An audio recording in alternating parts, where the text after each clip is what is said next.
Good morning class 7th students, how are you. मैं आज आपको कविता पढ़ाने जा रही हूँ। इस कविता को मैंने पाठ 4 नाम दिया है। पाठ 5 में सिलेबस से रिडक्ट करूँगी, है ना। कविता का नाम है आ रही रवि की सवारी। अब रवि का मतलब आप समझ रहे हैं, रवि किसको बोलते हैं? सूरज को। ये कविता कविवर हरिवंश राय बच्चन ने लिखी है। हरिवंश राय बच्चन को आप लोग पहचानते हैं? अच्छा, अमिताभ बच्चन को तो पहचानते होंगे ना सभी। ये अमिताभ बच्चन के पिताजी हैं, है ना। ये बहुत बड़े राइटर थे। अब हम इस कविता में पढ़ेंगे। रवि मीन्स होता है सूरज। शीर्षक में रवि शब्द से क्या अभिप्राय है? रवि का अर्थ होता है सूरज। क्या आपने कभी कोई शोभा यात्रा निकलते देखी है? हाँ, बहुत से लोगों ने देखी होगी। उज्जैन में जैसे महाकाल की निकालते हैं, उसको हम शोभा यात्रा ही बोलते हैं, है ना। कलश यात्रा इस टाइप से निकलती रहती ना। अनुमान लगाइए ये कविता किस विषय से जुड़ी होगी। इसमें ये सुबह के प्रकाश और रात के अंधकार से को मिटाने से जुड़ी है। आओ पढ़ें। आ रही रवि की सवारी, नव किरण का रथ सजा है, कली कुसुम से पथ सजा है, बादलों से अनुचरों ने स्वर्ण की पोशाक धरी। आ रही रवि की सवारी, विहंग बंदी और चारण, गा रहे कीर्ति गायन, छोड़कर मैदान भागे तारकों की फौज सारी। आ रही रवि की सवारी, चाहता उछलूं विजय कह, पर ठिठकता देख यह, रात का राजा खड़ा है राह में बनकर भिखारी। आ रही रवि की सवारी। ये तो लयबद्ध तरीके से इसको पढ़ना है। अब मैं इसको एक्सप्लेन करती हूँ आपको।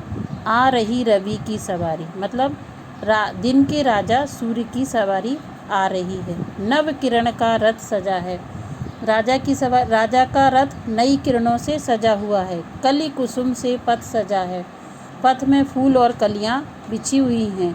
बादलों से अनुचरों ने स्वर्ण की बादल जो अनुचर है ना, मतलब जो सेवक है, वो कैसी स्वर्ण की पोशाक। जब सूर्य सुबह निकलता है तो लालिमा छा जाती है ना, तो उसी को बताया गया है कि स्वर्ण की पोशाक धरी। आ रही रवि की सवारी, सूरज की सवारी आ रही है। विहंग बंदी और चारण, विहंग बंदी से मतलब है बंदी पक्षी, और चारण मीन्स होते हैं जो मतलब एक तरह से सेवक होते हैं, प्रशंसा के गीत गाने वाले लोग। क्या कर रहे हैं? गा रहे हैं कीर्ति गायन। किसका कीर्ति गायन कर रहे हैं? सूर्य का। मैं छोड़कर मैदान भागी तारकों की फौज सारी, जो आसमान में तारे होते हैं ना, वो क्या हो गए? मैदान में से उनकी फौज सारी भाग गई है। आ रही रवि की सवारी, सूर्य की सवारी आ रही है। चाहता उछलूं विजय कह, कभी कहता है कि मतलब सूर्य चाहता है कि मैं अपनी विजय दिखाऊं, परंतु वह ठिठक जाता है, रुक जाता है, क्योंकि रात का राजा खड़ा राह में बनकर भी। रात का राजा कौन होता है? चंद्रमा।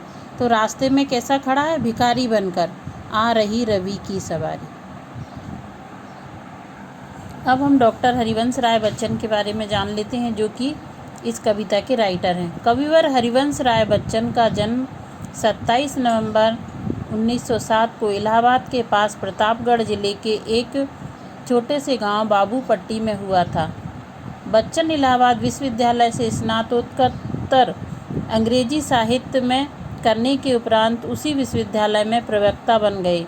1952 में वे अध्ययन के लिए इंग्लैंड गए। वहां से अंग्रेजी काव्य पर शोध करने के बाद 1955 में भारत लौटे और भारत सरकार के विदेश मंत्रालय में हिंदी विशेषज्ञ के पद पर नियुक्त हो गए। वे राज्यसभा के लिए भी मनोनीत किए गए।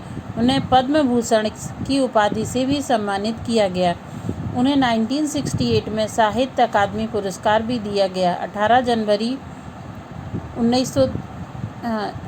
2003 में मुंबई में उनका निधन हो गया। उनकी रचना मधुशाला और कालजयी रचना माना जाता है। मधुशाला, मधुकलश, निशा निमंत्रण, दो चट्टानें आदि उनकी अन्य रचनाएं हैं। Thank you.